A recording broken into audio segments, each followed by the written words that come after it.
I'd like to be the unofficial representative for Southeast Asia. Yes. Well, we're going home this afternoon, so I'd like to say thank you to Steve. Thank you to 24 Hour Arts. You know, we've had a good time here, and it's been great, and a lot of different people from different places, you know, different cultures, but same faces. This work actually was for Immemorial Philippines. This one in particular, from my mother. When I first met Steve in Manila, and I found out what Immemorial was really about, you know, family or history background. That was the first idea that really came to my mind, sort of like spontaneous. I actually wanted her to sit like in front of a light, and to have the tattoo artist tattoo her face directly on my body from the sitting, but it was quite difficult to do, so I just found a photograph of her when she was still much younger. This project provides kind of like an attempt for harmony between my parents, between family, because they sort of grew apart, you know, kind of typical. But here on my back, they're kind of together again. Come on, Jay, show us. Yeah. Pay me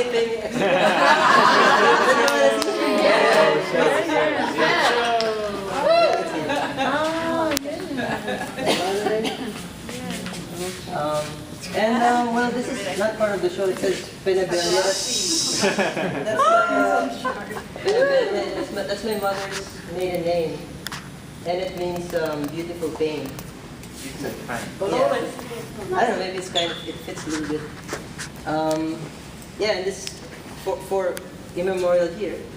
When I found out that Immemorial was coming here and I'm going to be part of it as well, I decided to add my dad there too. So, but then as a boy, you know, essentially as a toddler, so it's kind of like I'm taking over, you know, giving them a second life, essentially a second grave. You know, it's kind of like what Roland Barthes said, the closer the second grave, but here it's kind of like my body is the second grave for my parents. So they're still alive? They are. Yeah, they are. Yes, and yes. How come you didn't film your face while you were being tattooed? Oh, You could have called it I like that. actually didn't really think about that. I didn't. It hurts getting tattooed. It hurts. It does hurt, yes, but Yeah. you kind of get into the state, you know, maybe a little cringe here and there, but then towards like in the middle of it, you just kind of get numb. But there are certain spots where you like feel electricity or something coursing through the nerves or something. But it is painful. But then you kind of want it or crave for it. That's why I thought you could have called it Love Hurt. Yeah. Hurts, love. Jeff, I have one other question about that. Did you ever think about having it as a performance piece, like at the opening, or? I just think that would be powerful. Yeah, a lot of people have actually asked me about that or told me to sort of do it or have my shirt off during the opening, walking around maybe in the spotlight.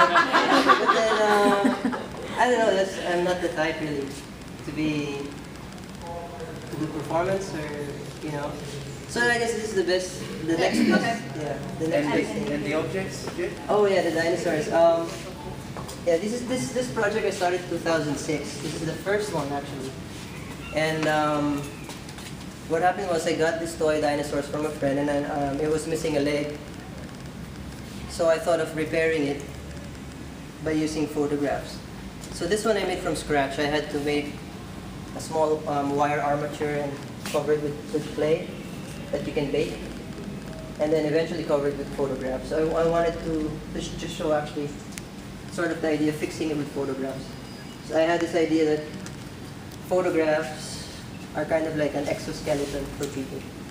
You know, it's a support system, especially I guess intimate photographs of your loved ones, friends, And then it kind of merged. The way I see it is that, these dinosaurs, they're extinct.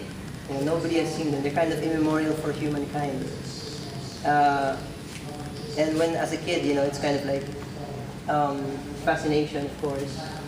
You can't really imagine what kind of creatures they were, except, of course, from their bones. And combining them with photographs, it kind of adds something to them. And also the photographs gains something as well. Like this is Thunderfoot. And I fixed his leg with a photograph of LSD. So now every time he steps, every time he puts his foot down, it's mind-expanding consciousness.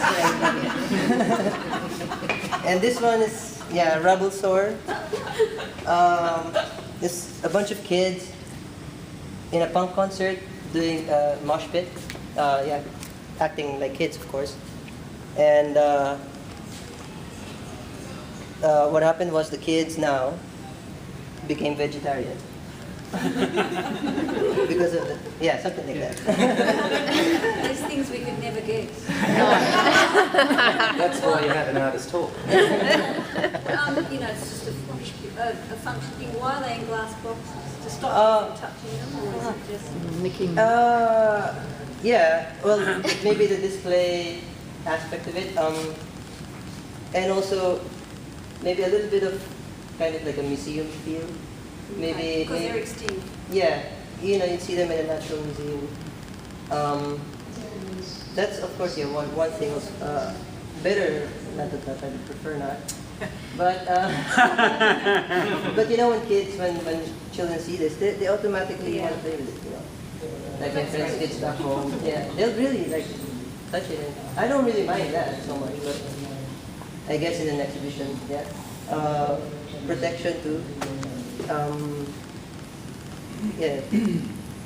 This project is what I've been doing. So up from the present till maybe a couple of years more, it's ongoing project. So this one I still have to finish. It's still the skull that's done, and the rest of the body maybe 2 years from now. Okay, thanks, kid. So, shall we move on to